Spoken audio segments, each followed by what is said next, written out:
2 per la Sea Paragona al Palasport Pippo Nicosia sabato pomeriggio contro la squadra Mediolanum Energia Volley Pizzo.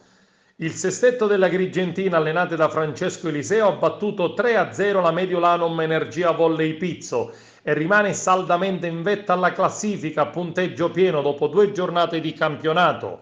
Le biancazzurre si sono imposte con questi parziali: 25-19, 25-21, 25-23. La Sea Paragona ha dominato i primi 2 set, mentre ha trovato qualche difficoltà nel terzo set. La vittoria alla fine è stata meritata. Bellissima atmosfera al Palasport, con numeroso pubblico assente da diversi anni al rinnovato palazzetto, presenti tra gli altri i sindaci di Agrigento Lillo Firetto e di Aragona Giuseppe Pendolino, oltre ai massimi dirigenti della squadra Danilo Di Giacomo ed alcuni tra i maggiori sponsor. Applausi e tifo durante la partita ed al termine del match dal numeroso pubblico presente sugli spalti del Pala Nicosia.